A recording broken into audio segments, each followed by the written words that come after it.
Let's take a look at how to play Halloween Word Whiz and how to customize it for your group. You can find this game and more at Good Golly Games. To start, open the PowerPoint file for your preferred version and sound option. The game comes in two versions, macro and no macro, each with 3 sound options, normal, low, and no sound. I'll start with the macro version and then show the differences in the no macro version. The first slide has a macro test to confirm everything is working.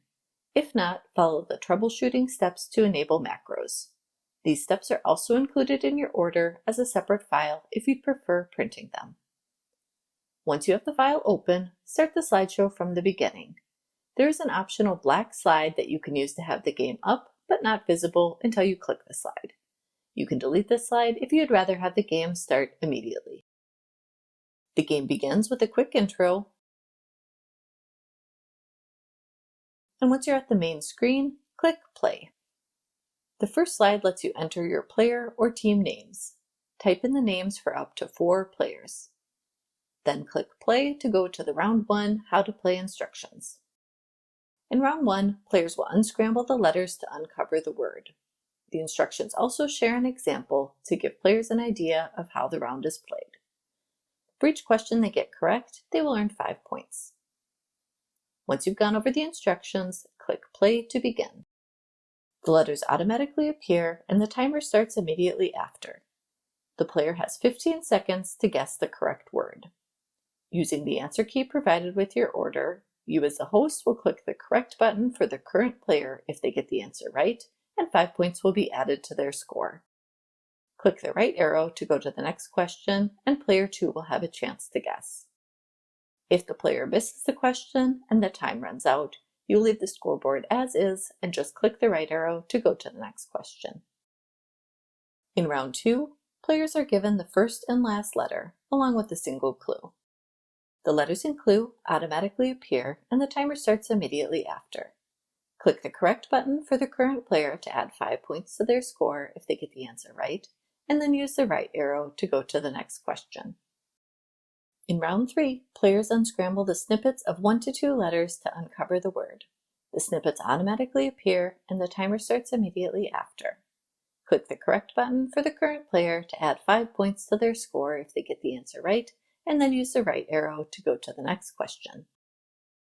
In round 4, players guess the word based on the letters that drop in. The quicker the player guesses the correct answer, the more points they will earn. The first letter automatically drops, and the timer starts immediately after. The letters will continue to drop until there is only one missing letter. The time between letters vary based on word length to keep difficulty consistent. The amount of points earned changes based on how quickly they answer.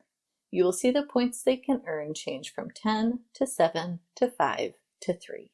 When you click the correct button, the amount of points currently shown will be added to their score. For the final round, each player will have 1 chance to complete the tower. There are 4 puzzles included, 1 per player for up to 4 players. If you have fewer players, use the final score buttons after the last player's turn to jump to the end. Players are given a 3-letter word. They will take those letters plus the one given in row 2 to guess the 4-letter word. So in this example, the first word is ire, and there is a D as the 3rd letter in the 4-letter word. By arranging the letters from the first word, the answer is ride. If the player guesses correctly, you as the host click the correct button, and a letter for the 5-letter word will appear. If they guess the 5-letter word correctly, in this case dries, you will again click the correct button, and you will now see that they have 10 points.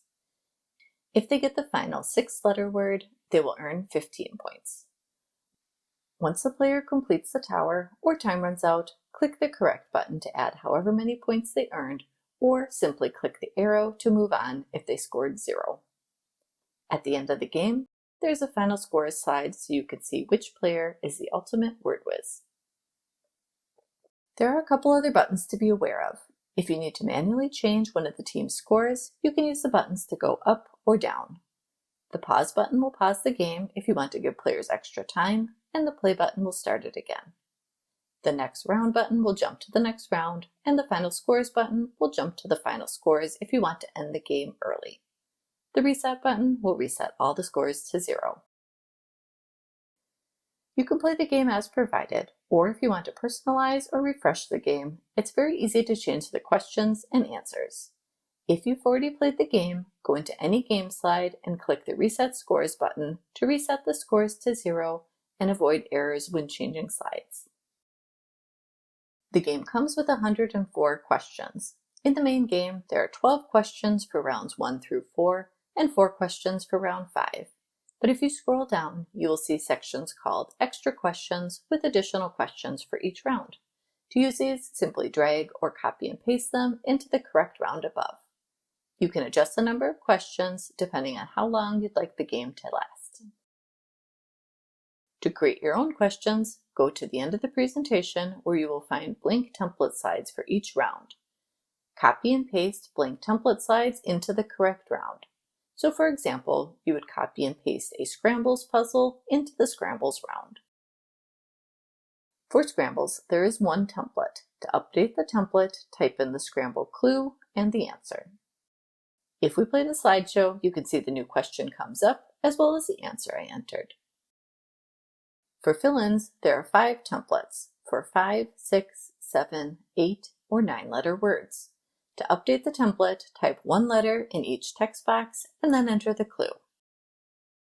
If we play the slideshow, you can see the first and last letters show up along with the clue, and then all the letters show at the end.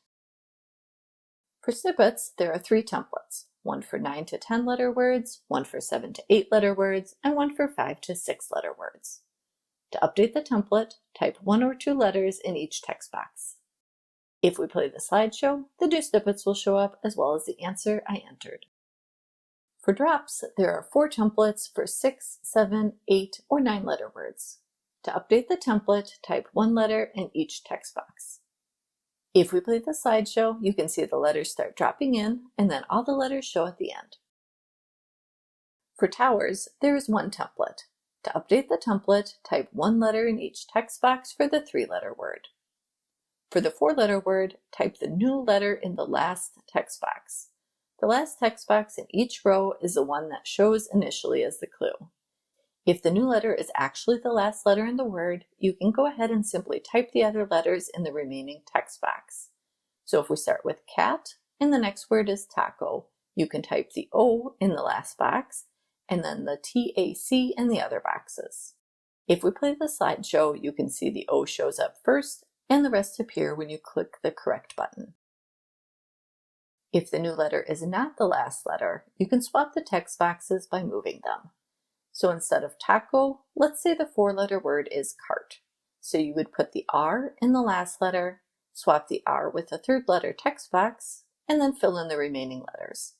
If we play the slideshow, you can see the R shows up first in the correct spot. You will repeat the same process for the 5- and 6-letter words. And that's all there is to update the questions. Now I'll cover the differences in the no macro version. This version does not include a scoreboard, so I have provided a printable scorecard you can use to score the game manually. After each question, write the player's points on the scorecard before moving on to the next question. In the no macro version, click the correct button on the game board to stop the timer, reveal the answer, and play the correct sound. I hope this demo was helpful. You can find this game and more at Good Golly Games. Feel free to contact me with any questions, and I'd love to hear how your event goes. I hope you enjoy Halloween Word Whiz!